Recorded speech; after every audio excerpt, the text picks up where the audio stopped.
What's up, guys? Mike here, head trader at True Trading Group. And today on November 12th was a great day. APDN, huge trade. This stock ran 300% today. An all-day runner, all-out short squeeze, recent reverse split. This thing was an absolute beast. Okay? I traded APDN. I made a really nice trade.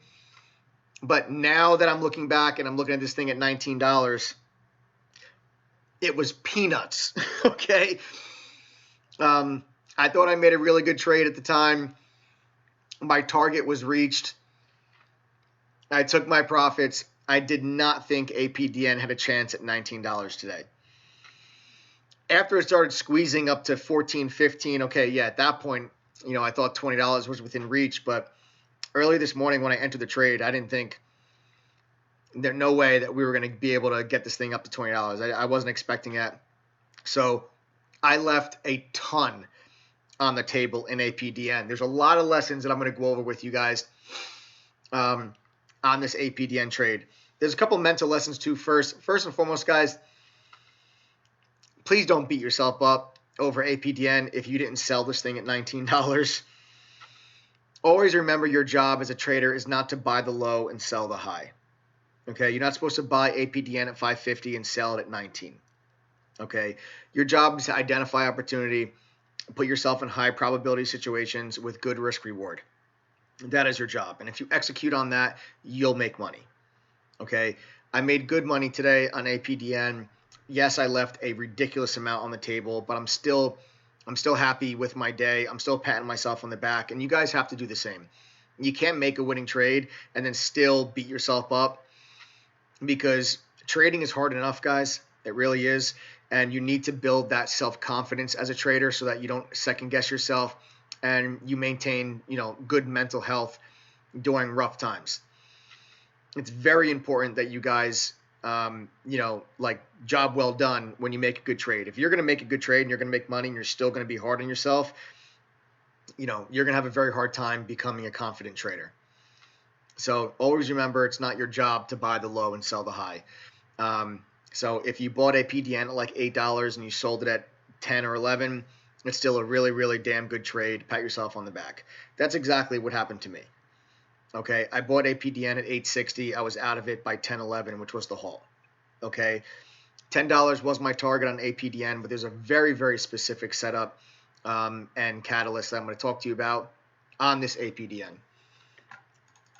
Okay, let's zoom this in and let's just jump right into it. Okay, APDN, I missed this first move.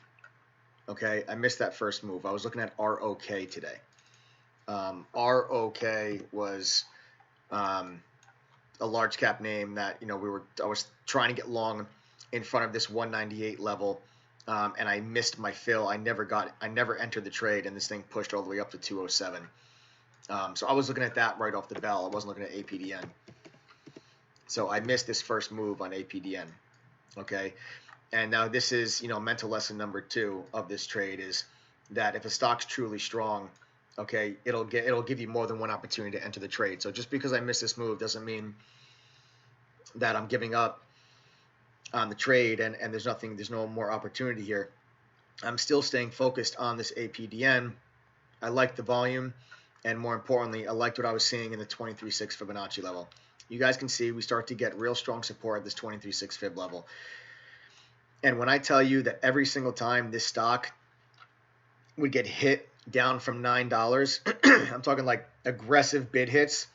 Like there was 870, 860, 855, 835 like bids. They would all get smacked. They'd all get taken out. And as soon as they would get filled, they would all pop right back up.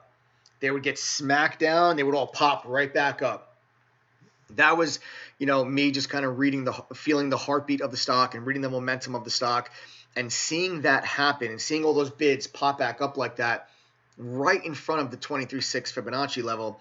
And then we've got VWAP underneath it, and we got the trade line rushing our way up. I said to myself here, I was trying to get long down here. Okay, I was hoping that we were going to get a pullback to retest that initial morning high and the 38.2 Fibonacci level. So I was bidding down there around 775. Okay, trying to get filled down in here. We never got below $8. So as I'm watching all of this happen, I'm watching these bids get taken out and then they fill right back in. They get taken out, they fill right back in. I'm seeing 23.6 Fibonacci level, a trade line. I'm thinking to myself, this thing might not give me the pullback. This thing's going to squeeze. Okay, this thing's going to squeeze. So I just brought my entry all the way up, and I got long right in here at $8.60. So taking my trade announcements on the day, long APDN at 860. Okay, so there's the entry, and then we said we're going to find out just how strong this trade line really is. And there you guys can see a trade line comes stepping in here. This yellow line on my screen holds beautifully and just rips this thing right through the high of the day. Now, I got flat right here. Okay, I got flat right here. I left so much on the table. I left so much on the table, guys. But again, I'm not really upset about it. $10 was my target. Why? Let me go and delete all this stuff. I'll show you guys why $10 was my target. Here, let me delete all this. Let's go to the daily chart. All right, and let's draw a line across 10 bucks. So here we are at 10 bucks, and you can see this teal line on my screen is the 50-day moving average. Okay, you can see we had resistance here in October at $10, and prior to that, we had real nice support in July and August. Okay, so real nice support July and August. It then became resistance in October, and you had the 50-day moving average sitting there as well. So that's why I was looking at $10 as my final take profit. And as we broke through the high of the day and we ripped, we halted at 10.11. Now, if we did not halt at 10.11, I'd probably stay in this trade longer. But the fact that we were halting right at my target, I was like, you know what, let me just take my profits off the table here. That was my target.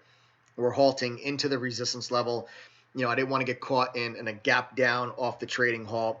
So you guys can see I started taking profits off at 920, 950, and then my final take profit at 10.11. Okay, so my final take profit at 10.11. So I basically got flat right inside this candle from that entry at 860. Now, hindsight is wow. I left so much money on the table. This thing went all the way up to 1969 and just continued to squeeze. I tried to get back. I wanted to get back into this thing in here, and again, I never got a fill. I was trying to get long in front of VWAP and that previous halt price. You can see this previous halt price of 10.11, and we just talked about that $10 level was a resistance level. That was my target. So on that pullback, I'm looking for $10 to now become support. We had the previous halt. We had that $10 that was resistance. We've got VWAP. I'm looking to get long down in there, and I just never got filled. It kind of caught me sleeping a little bit. We were halted down here, and once trading resumed, we just immediately pushed back up to like $12, and I was late. You know, today was TGG Tuesday. We had a lot of guests in chat with us. You know, I was answering a lot of people's questions, and I was late off the trading halt, and we held $10 beautifully. This is $9.95 is the low of this candle, and then we snapped off it and then made a move to new highs. So I was going to try to get long back in here, but I was too slow, or I was just distracted once trading resumed, because this was a trading halt. Right there is where we halted. Okay, and then as soon as trading resumed, we just popped right back up to 1150, and I was like, I felt like I missed my entry opportunity there. And then at that point, I was just kind of gun shy, and I just didn't pull the trigger, and we ended up moving a lot higher. So this could have been a much, much, much bigger day.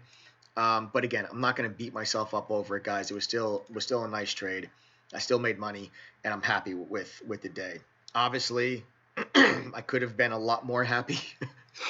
I left a lot of money on the table, but this is great. APDN, a move like this wakes up some small caps.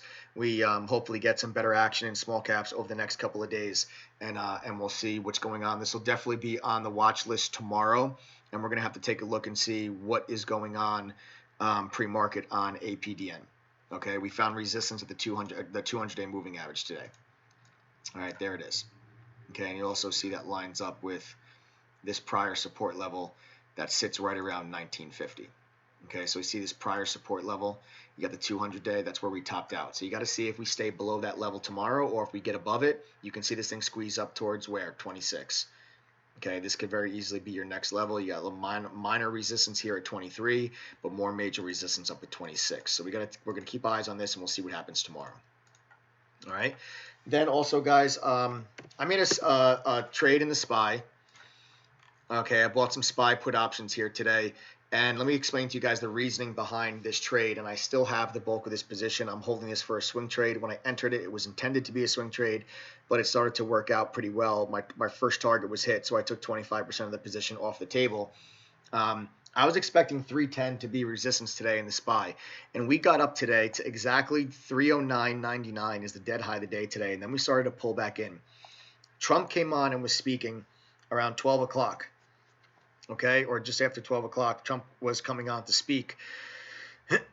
And I thought that the chances of him saying he was going to be talking about the economy and about trade policy and what's going on with China. And I thought that the chances of him saying something that would upset the market was much higher than rally the market. And then we also have Fed Chairman Powell speaking tomorrow at around 11 o'clock Eastern. And same situation. I think there's a greater chance that Fed Chairman Powell says something that spooks the market rather than rallies the market. Okay, so we broke down below VWAP right here. And right here we broke down below VWAP and started to pull in because the White House actually released talking points of Trump's speech before he began speaking, and there was no mention of China. And I felt that the market would not like that. I thought the market was going to be looking for some update on China, maybe a date as to when the signing ceremony for phase one was going to be. How close are they to a deal? So once I found out that there was no mention of China in his speech, I thought I'm going to start to buy some put options now, and I'm going to risk to 310. So right here on this retest back to VWAP, right there is where I bought SPY put options. Take you guys to my trade announcements. You can see here, swing trade, bought the SPY 309 strike, 11.13 expiration puts at 49 cents. My stop was going to be if we broke through the high of the day, which is 310. Okay, and then this is when his speech began. Okay, he didn't really say much about China. Then he started answering a couple questions, and then we started to pull back and we started to sell off. My first target was going to be the low of the day of 308.50. So right here, we pierced the low of the day, and I took my first profit off the table at 90 cents. Okay, you can see here, it took some profit off at 90 cents. That's an 84% gain already on my first take profit. And I'm still holding on to the bulk of this position, and I'm going to see what happens when Fed Chairman Powell starts speaking tomorrow, and we'll see if we can get down to below 308. Okay, I'm looking for us to get down below 308 on these put options. So like I said, I took 25% of the position off the table and still holding the bulk of it, but already locking in a pretty solid gain. So we'll see what happens tomorrow, guys. Fed Chairman Powell speaks at 11 o'clock, and that's really it. So monster day today, APDN. We're going to keep that one on watch as well. I'll see you guys in chat tomorrow. Take care.